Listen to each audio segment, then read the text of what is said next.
बेरोजगारी मुद्दे केन्द्र सरकार पर भीस वधी रही है त्यारे अल्पेश ठाकोर द्वारा आज बेरोजगार यात्राનું આયોજન કરવામાં આવ્યું હોવાના સમાચાર છે। બહુચરાજી માતાજીના દર્શન કરી અને આ યાત્રાની શરૂઆત કરવામાં આવશે।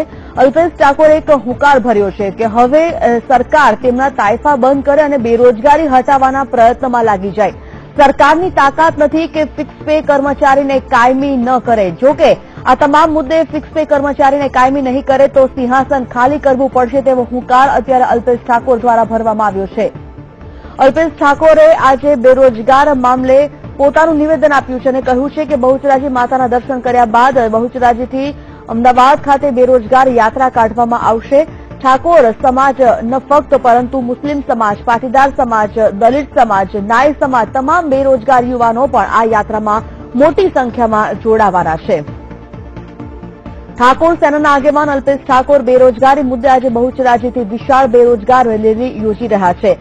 सरकार वाइब्रન્ટ समिटना नामे ताइफा करी रही है और राज्यमां युवानो बेरोजगारथी भूखे मळी रह्या छे। आज आक्षेप कर्यो छे अल्पेश ठाकोरनो अने कहेवुं छे के जो सरकारे तेमनी मांगने नहीं संतोषी तो आवनार वाइब्रન્ટ समिटमां तेओ पोते वडाप्रधान नरेन्द्र मोदीनो विरोध करवाना छे।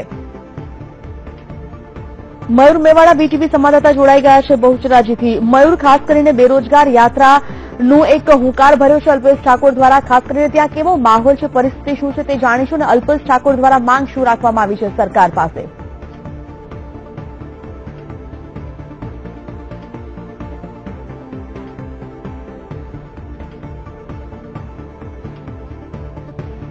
अल्पेश ठाकोर द्वारा आज जे हासोल बहुचराजीना हासोल खातेथी जे बेरोजगार यात्रा काढवामां आवेली छे, यात्रानी जे शरूआत थई चूकेली छे। हूँ केमेरामेनने कहीश के जे दृश्योमां बतावे के जे अत्यारे हाल जे यात्रानी जे शरूआत थई गयेली छे, मोटी संख्यामां जे लोको अत्यारे यात्रामां जोडावा माटे आई गयेला छे। धीमे धीमे जे यात्रा हासलपुरथी आगळ विठलापुर बाजू आगळ वधी रहेली छे। खास करी वात करीए तो अहींया तमाम समाजना लोको जे आ यात्रामां जे यात्राનું ખાસ નામ ગુજરાત યુવાનને આપવામાં આવ્યું છે, જેમાં ખાસ કરી તમામ જે લોકો ગુજરાત સરકાર દ્વારા જે વાઇબ્રન્ટની વાતો કરવામાં આવે છે તે વાઇબ્રન્ટના નામે માત્ર ખાલી લોકોને જે છેતરવાનું જ કામ કરવામાં આવ્યું છે તેવું કહેવું છે। અને જો આ વખતની વાઇબ્રન્ટ સમિટ પહેલા જો ગુજરાત સરકાર દ્વારા જો કોઈ બાહેર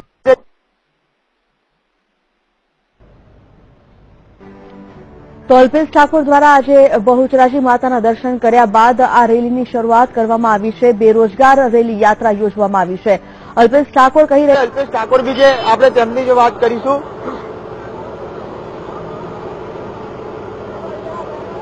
मयूर, खास करीने आपणा तरफथी ए जाणवा मांगीशुं के अत्यारे आ रेलीमां केटला लोको, केटला युवानो जोडाया छे अने आ युवानो सौ कोई जे छे ते अल्पेश ठाकोरना हुंकार साथे सहमत छे खरा?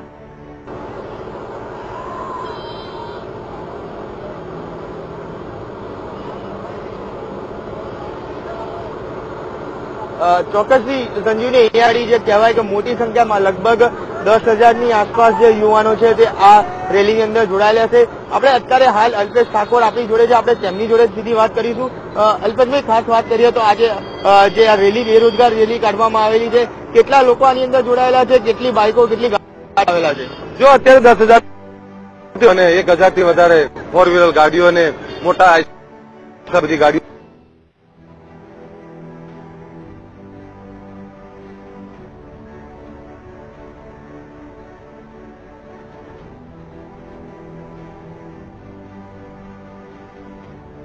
તરીકે ગુજરાતના યુવાનોની નોકરી મળે એના અધિકાર માટે તમામ લોકો આજે રોડ ઉપર આવ્યા છે। ત્યારે હું તમામ લોકો